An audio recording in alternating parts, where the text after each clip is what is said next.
السلام عليكم ورحمة الله وبركاته. بسم الله الحمد لله والصلاة والسلام على رسول الله وعلى آله وصحبه أجمعين. اللهم انفعنا بما علمتنا وعلمنا ما ينفعنا وزدنا علما يا رب العالمين.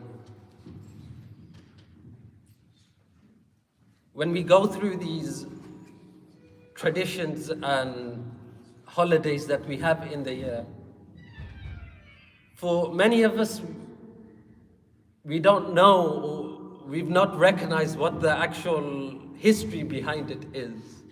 When we think about Halloween, we think about Easter, we think about Christmas. Actually, there's a lot of meaning behind it, a lot of tradition behind it.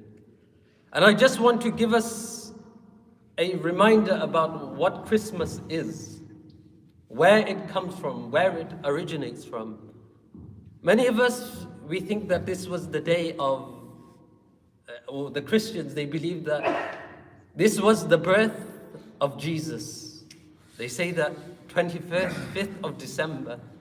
But this even goes against the Bible, wherein it talks about people flocking and grazing their sheep, which is in the spring and not in the winter. So it's contrary to their own beliefs. But the beginning of this Christmas, it originates from pagan traditions in Scandinavia and in Germany. Because obviously winter is the season where the darkness coming to an end and now the days are becoming lighter.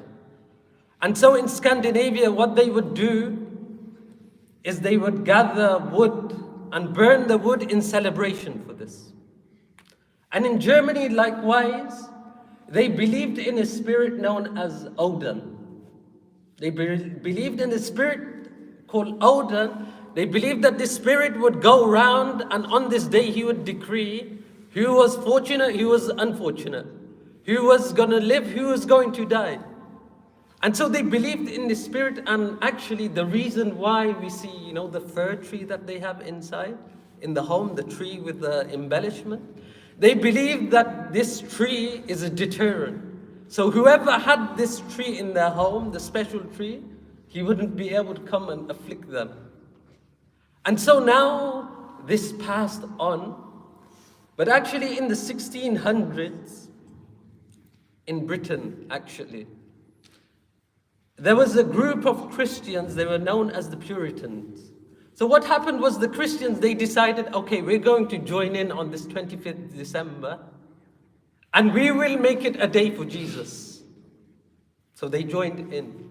And now the Puritans, an individual by the name of Oliver Cromwell. So the Puritans, just to give a background, they were like the purest of Christians. They didn't want any contamination with their religion, so they said, in England in the 1600s, no Christmas. So for maybe 50 years, there was no Christmas. And as we know, then the pilgrims, they came from England to America. So even when they came over, there was no Christmas for a short period. But as Europeans began to come over, then this concept became more popular again. And so when we look, for some of us, Christmas may be like something small, trivial. When our children, for those of us with young children, they'll feel left out. That why don't we get cards? I remember when I was in school, Christmas time, everyone used to share cards. When I was small, you would give it to someone, and we have Secret Santa at work and these things. And so it's like, if we don't do it, then if we don't give a gift to our neighbor, they're gonna think, what kind of extreme person is this? They're living in our country, they can't accept our culture, they can't accept. And if we do it, then it's like, okay, are we compromising with our Islam or what is it? And so, subhanAllah, when it comes to these occasions, these pagan rituals, they're still happening. They still haven't gone, they still haven't. So if we're participating on those days, then that means that indirectly we're accepting that. Because these traditions, they still exist. And I remember one of our teachers, he gave us a very important point and advice. He said that When it comes to these days, Christmas, and your children are feeling left out, create an alternative for them. On a different day, call their friends over, enjoy. And when it comes to our days of Eid, make it happy.